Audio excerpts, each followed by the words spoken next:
Okey, sambung balik contoh nombor 3 tu. Saya ulang balik noh.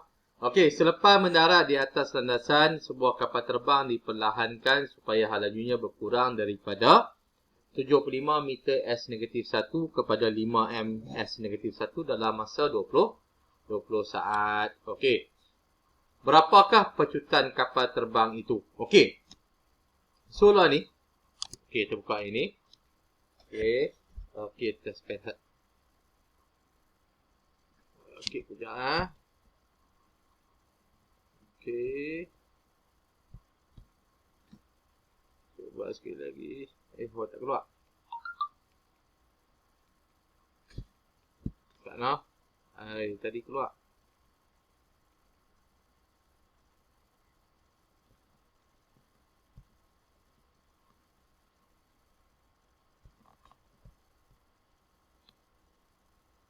Okey.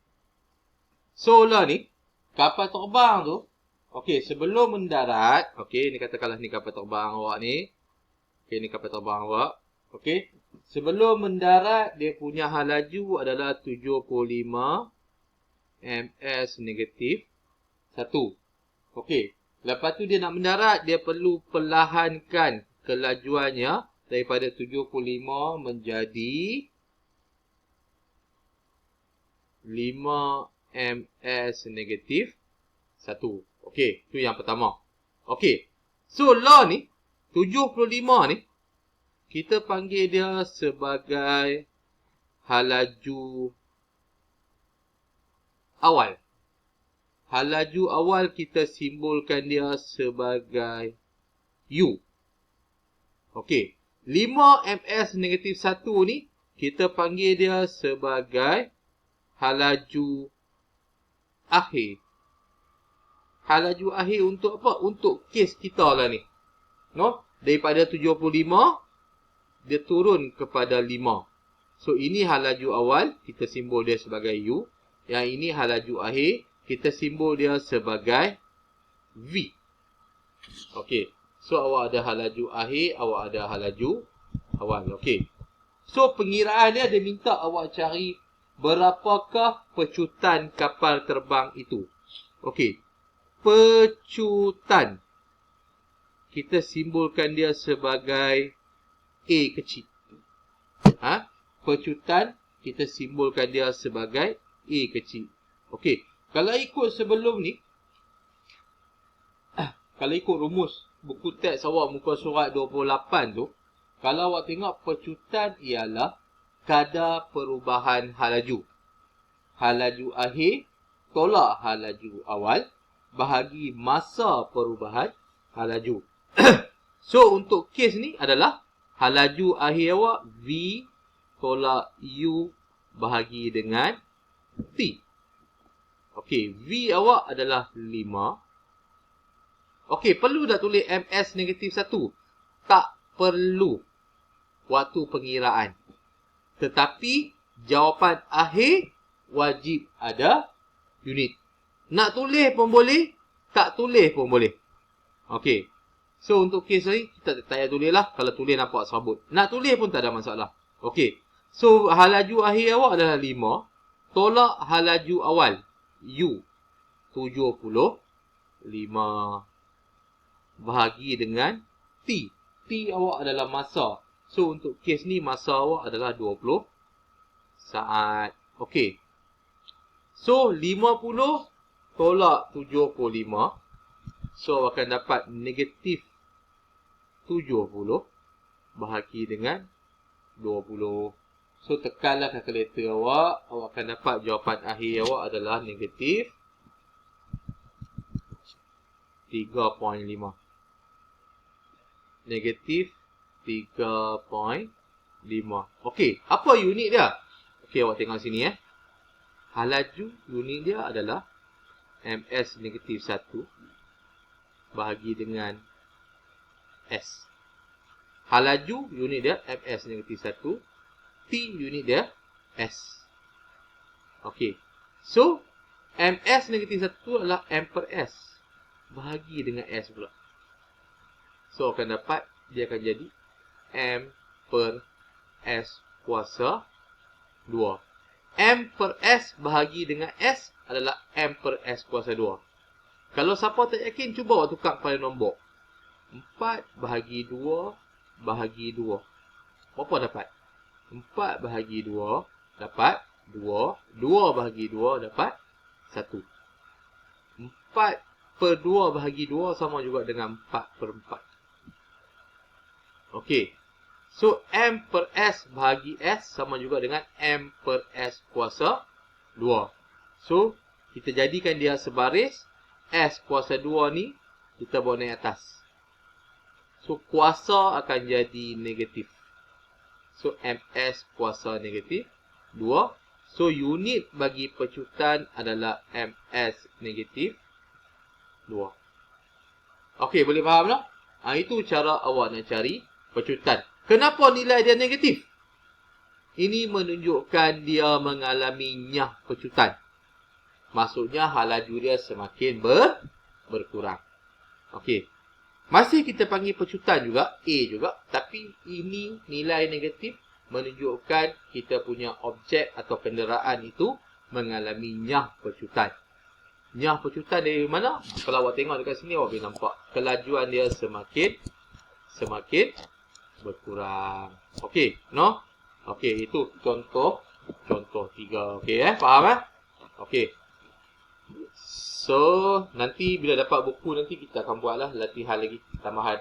Okey, untuk hari ini saya berdasarkan kepada buku teks sahaja. Okey, kalau awak tengok kat sini file info, nyah pecutan ialah keadaan pengurangan halaju gerakan satu objek. Okey. Okey. So, selesailah sedikit berkaitan dengan pengiraan yang melibatkan jarak, sesaran, laju, halaju dan pecutan. Okey. Laju, halaju walaupun dua istilah yang berbeza tapi pengiraannya tak jauh beza, no? Cuma laju awak ambil jarak, halaju awak ambil sesaran. Pecutan dengan nyah pecutan pengiraan yang sama, cuma yang membezakan kalau pecutan jawapan akhir awak positif, kalau nyah pecutan jawapan akhir awak negatif. Okey, no? Selesai, no, berkaitan dengan tu. Okey, kita masuk sikit berkaitan dengan jangka masa detik. Okey, jangka masa detik ni adalah satu alat yang kita guna pakai untuk melihat gerakan linear sesuatu objek. So, untuk kes kita ni, kita akan pakai jangka masa detik dengan troli. Ada gambar kat sini, saya rasa. So, kalau awak buka buku teks awak, okey. Muka surat 33. So, boleh tengok. Saya kita patah balik, tengok muka surat 33. Okey, ini adalah satu set lengkap yang kita guna pakai untuk melihat gerakan linear sesuatu objek. Ni alat ni canggih, no? Mama kita tak ada lah sampai tahap macam ni, no? Cuma kita akan ada, okey, macam ini. Kita panggil dia sebagai landasan. Dekat mamal kita cuma ada landasan kayu je. Yang ini dia dah pakai landasan aluminium. Lebih canggih. Lebih kurang geseran. Landasan kita tu agak tinggi geseran. Okey. Lepas tu kita akan ada satu yang ini dipanggil sebagai pemasak elektronik. Ni. Kalau dekat ramal kita ni yang jenis lama lah. Dipanggil sebagai power supply. Power supply. Lepas tu ini ada photogate kedua. Canggih ni, no. Ni canggih, no. Kita tak ada lah. Kita cuma ada tengok. Saya Google tengok. Kalau ada gambar aja saya boleh tunjuk apa yang ada dekat mamal kita. Kita tak banyak lah. Kita ada landasan. Kita ada ticker timer. Jangka masa detik. Lepas tu kita ada power supply. Itu sahaja yang ada kat mamal kita, no? Tak ada lah canggih macam dalam buku teks awak tu. Dah yang maju lah. Yang maju. Yang maju. Okey. Tunggu sekejap lah. Tunggu sekejap saya buka Google sekejap. Gambar aja saya tak ada. Kita kena tengok Google lah. Internet dah, okey. Jangka masa detik.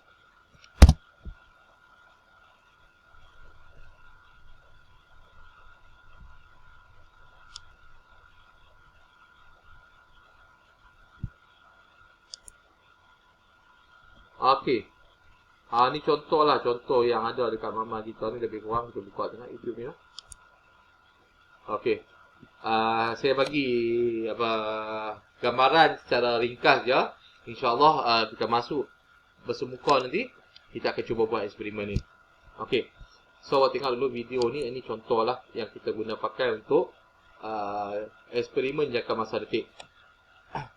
Hai semua, kali ini kita nak buat eksperimen laju dan berjutan dengan menggunakan pita detik.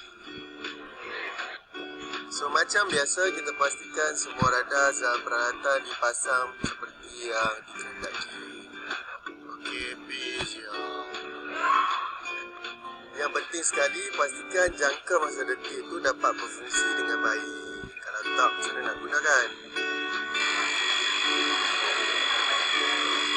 So untuk eksperimen yang pertama, gunakan landasan dengan kecondongan yang sama sebab kita nak dapatkan hal laju seragam.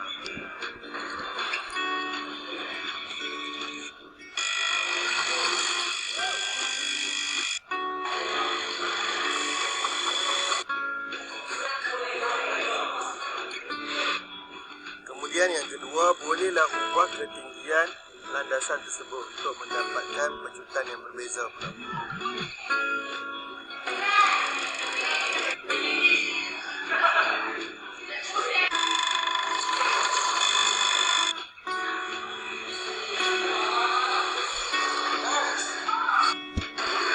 Selepas dah selesai eksperimen, maka mulalah mengira 10 detik masa yang dicatatkan.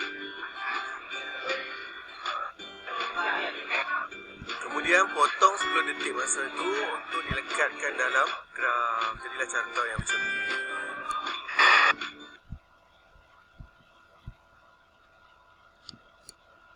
Okey. Okey, awak tengok ada video tu kan? Okey, saya off suara, saya terang balik no. Okey. So, untuk jangka masa detik, okey, kalau awak tengok dekat sini. Okey. Ini lebih kurang lah halat macam kita, beza sikit lah. Ini kita panggil sebagai ticker timer. Okey, apa benda ticker timer ni? Ticker timer ni yang akan bergetak. Dia akan bergetak. Okey, ticker timer tak apa, nanti saya terang lebih detail. Okey. Lepas tu kita ada sana. Lepas sikit. Okey. Ini ticker timer. Okey. Ini dia punya ticker tape. Kita panggil sebagai ticker tape. Ticker tape lah noh. Bahasa Melayu panggil apa? Ticker tape lah kita panggil lah. Pita detik. Okey. Pita detik. Iaitu pita detik. So, pita detik. Okey. Ini troli. Ini landasan. Itu saja kita ada noh. Troli. Pita detik yang kertas ni. Jangka masa detik. Okey. Ada klip buaya. Disambungkan kepada power supply. Okey. So, eksperimen ni insyaAllah kalau tak ada apa-apa kita akan buat nanti. Okey, kita lepaskan. Okey. Okey. Itu je lah penerangannya. Nanti dah masuk sekolah baru kita cerita lebih detail lagi. Okey. So, kita kembali kepada slide awal-awal tadi.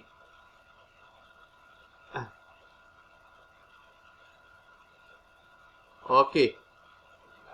Mana dia? Okey.